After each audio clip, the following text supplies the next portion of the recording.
আমরা সবাই তার জানায় উপস্থিত হবে যদি আমি আমার সাবেক প্রধানমন্ত্রী ও বিএনপি চেয়ারপারসন বেগম খালেদা জিয়ার মৃত্যুতে কুমিল্লা জুড়ে গভীর শোকের ছায়া নেমে এসেছে। দলমত নির্বিশেষে রাজনৈতিক নেতা কর্মী থেকে শুরু করে সর্বস্তরের মানুষের মধ্যে দেখা গেছে শোক ও আবেগঘন পরিবেশ। মঙ্গলবার ভোরে বেগম খালেদা জিয়ার মৃত্যুর খবর ছড়িয়ে পড়ার পরপরই কুমিল্লা নগরীর বিভিন্ন রাজনৈতিক কার্যালয়ে নেমে আসে নীরবতা। বিএনপির জেলা ও উপজেলা পর্যায়ের কার্যালয়গুলোতে কালো ব্যানার টানানো হয়। নেতাকর্মীরা কালো ব্যাজ ধারণ করে ও দলীয় কার্যালয়ে অবস্থান নিয়ে শোক প্রকাশ করেন। নেতাকর্মীরা জানান, বেগম খালেদা জিয়া ছিলেন আপোষহীন নেতৃত্বের প্রতীক।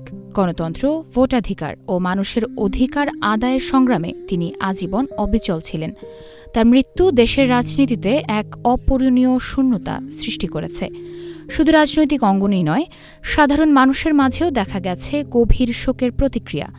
অনেকেই তাকে স্মরণ করছেন সাহসী, দৃঢ়চেতা ও দেশপ্রেমিক এক নেত্রী হিসেবে। গণতন্ত্রের মা, আপোষহীন দেশনেত্রী বেগম খালেদা জিয়া আজকে আমাদের মাঝ থেকে চির বিদায় নিয়েছেন। আমরা বিএনপি পরিবার অত্যন্ত শোকাহত, ব্যথিত। আজকের এই শোকের দিনে দুইটি কথা একটু বলি।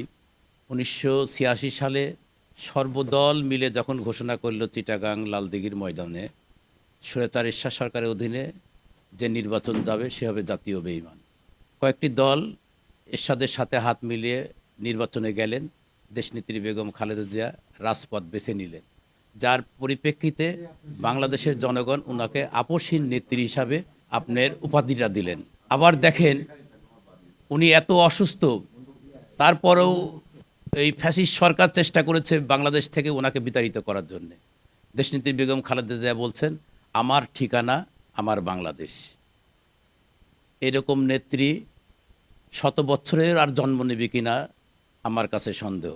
শুধু বিএনপির জন্য নয়, সারা বাংলাদেশের মানুষ এবং এই উপমহাদেশের মানুষের জন্য একটি গভীর শোকের দিন। তার অনেক সুযোগ থাকা সত্ত্বেও তিনি কিন্তু দেশ থেকে পলায়ন করেন। তার যখন তাকে জেলে দেওয়া হয়, তার আগে কিন্তু লন্ডনে তার সন্তানের সাথে দেখা করতে গিয়েছিলেন। তিনি ইচ্ছা করলে সেখানে থেকে যেতে পারতেন, কিন্তু তিনি কিন্তু থাকেননি। কুমিল্লা দক্ষিণ জেলা বিএনপির সাধারণ সম্পাদক আশিকুর রহমান মাসুদ ওয়াসিম বলেন, আওয়ামী লীগ ক্ষমতায় থাকাকালে বেগম খালেদা জিয়াকে উন্নত চিকিৎসার জন্য বিদেশে যাওয়ার অনুমতি দেওয়া হয়নি। পর্যাপ্ত চিকিৎসা না পাওয়ায় তিনি আজ চিরবিদায় নিয়েছেন। এতে আমরা গভীরভাবে মর্মাহত। সম্মানিত উপস্থিতি, আপনারা সকলেই জানেন যে আমাদের প্রিয় নেত্রী দেশনেত্রী বেগম খালেদা জিয়া বাংলাদেশের আপোষহীন নেত্রী, তিনবারের প্রধানমন্ত্রী আজকে ভোর সকালে মৃত্যুবরণ করেছেন।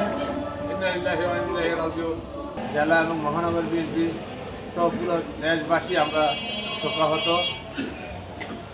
আগামীকালকে বিকাল 3টায় ঢাকায় আমরা যারা জানাজায় অংশগ্রহণ করব এবং পাশাপাশি আমরা 5 জোহর কুমিল্লায় গায়বা জানাজার ব্যবস্থা করব।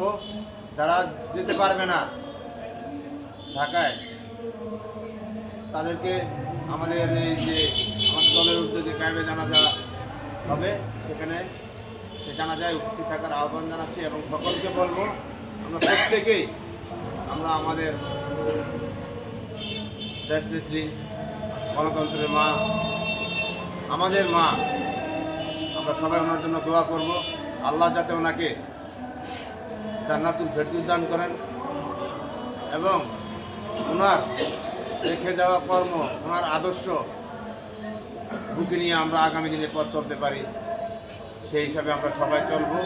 আজ 30 ডিসেম্বর মঙ্গলবার বাংলাদেশ সময় সকাল 6টায় রাজধানীর এভার কেয়ার হাসপাতালে চিকিৎসাধীন অবস্থায় শেষ নিঃশ্বাস ত্যাগ করেন এই আপোষহীন নেত্রী। মাইশা মাহমুদ, নাগরিক প্রতিদিন।